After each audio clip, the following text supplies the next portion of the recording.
اللهم صل على محمد وآل محمد۔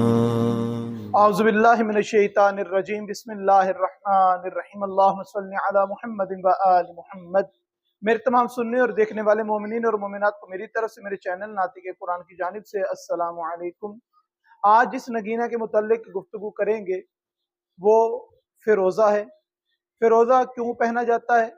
فیروزہ کے پہننے کی فضیلت کتنی ہے؟ معصومین علیہ السلام کی نظر میں، معصومین علیہ السلام کی تعلیمات کے مطابق تھوڑی سی چند باتیں، چند فرامین آپ کے سامنے پیش کروں گا کہ فیروزہ ہو، عقیق ہو، در نجف ہو، یا کوئی بھی سٹون جو انسان پہنتا ہے، سب سے پہلی بات یہ کہ اس کو اس چیز کے بارے میں سمجھنا چاہیے کہ یہ میں ایز اے فیشن پہن رہا ہوں، یا خوبصورتی کے لیے پہن رہا ہوں، یا تعلیمات آل محمد علیہ السلام پر عمل کرتے ہوئے ایک مستحب عمل قرار دیتے ہوئے اس کو پہن رہا ہوں۔ تو جیسی نسبتیں ہوں گی ویسی تاثیر ہوگی۔ جس چیز سے، جس نسبت سے متاثر ہو کر وہ چیز پہنی جائے گی، جس مقصد کو اپنے ذہن میں رکھ کر اس سٹون کو استعمال کیا جائے گا، نگینے کو استعمال کیا جائے گا، ویسے ہی اس کی تاثیر ہوگی۔ کہ صرف فیشن کے طور پہ استعمال کریں گے تو وہ فیوز و برکات جو ہیں، جو ہمیں شعور ہی نہیں جن کے بارے میں، تو وہ ہمیں حاصل ہوں، یہ آسان نہیں ہوگا، اور شاید وہ فیوز و برکات ہمیں نہ ملیں۔ مگر کسی چیز کی معرفت حاصل کر کے جب اسے استعمال کرنا شروع کرتے ہیں تو یقیناً اس کی تاثیر میں پروردگار اضافہ فرماتا ہے، اور انسان کا مقصد پورا ہوتا ہے، جس مقصد کے لیے آل محمد علیہ السلام کی تعلیمات پر عمل کرتے ہوئے اس نے اپنے سٹون کو، اس پتھر کو استعمال کیا ہوتا ہے۔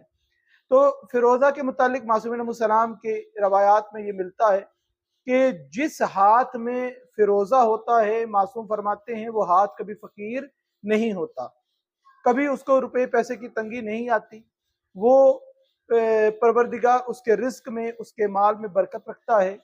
ایک اور جگہ پر حضرت امام علی نقی علیہ السلام کی خدمت میں ایک شخص حاضر ہوتا ہے اور مولا سے اپنے بے اولاد ہونے کا ذکر کرتا ہے کہ پروردگار نے مجھے اولاد عطا نہیں کی، میں چاہتا ہوں کہ خدا مجھے اولاد عطا کرے۔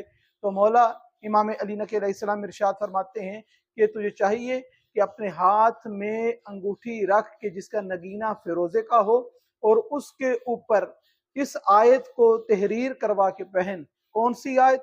اور وہ آیت یہ ہے، بسم اللہ الرحمن الرحیم، رب لا تذرنی فردم وانت خیر الوارثین۔ اس آیت کو تحریر کروا کر وہ شخص کہتا ہے کہ میں نے پہنا کہ 1 سال ابھی مکمل نہیں ہوا تھا کہ پروردگار نے مجھے اولاد عطا کی۔ جب بھی نگینہ پہنے اس کے لیے یہ تسلی ضرور رکھی جائے کہ یہ نگینہ اصل ہو، قابل اعتماد جگہ سے خریدا جائے، قابل اعتماد شخص سے لیا جائے۔ نیشا پور کا فیروزہ سب سے زیادہ مشہور ہے۔ اسی طریقے سے ایک امریکن فیروزہ بھی آتا ہے۔ اب یہ نہیں کہا جا سکتا کہ یہ امریکن ہے تو یہ قابل استعمال نہیں ہے، یہ نقلی ہوتا ہے۔ یہ فیروزہ ہے، یہ پہاڑوں میں پایا جاتا ہے، یہ کہیں سے بھی جہاں پر اس کی کان ہے، وہاں پر جہاں پر پہاڑ ہیں وہاں پر یہ مل سکتا ہے۔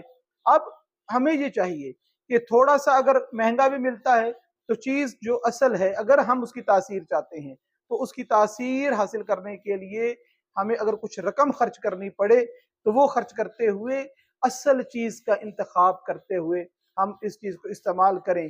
اور ایک اور مقام پر حضرت امام جعفر صادق علیہ السلام نے جناب سرور کائنات حضرت محمد مصطفیٰ صلی اللہ علیہ وسلم کا ایک قول نقل کیا ہے کہ پروردگار نے جناب سرور کائنات حضرت محمد مصطفیٰ صلی اللہ علیہ وسلم سے ارشاد فرمایا کہ جس ہاتھ میں فیروزے کی انگوٹھی ہوتی ہے اور وہ سوال کے لیے، دعا کے لیے بلند کرتا ہے اپنے ہاتھ کو، تو مجھے شرم آتی ہے کہ میں اس کو خالی واپس لوٹاؤں۔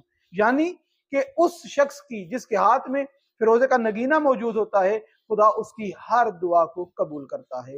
پروردگار سے دعا ہے کہ پروردگار ہم کو صحیح معنوں میں سیرت آل محمد علیہ السلام کو پڑھتے ہوئے، سمجھتے ہوئے عمل کرنے کی توفیق عطا فرمائے۔ وما علینا الا البلاغ المبین۔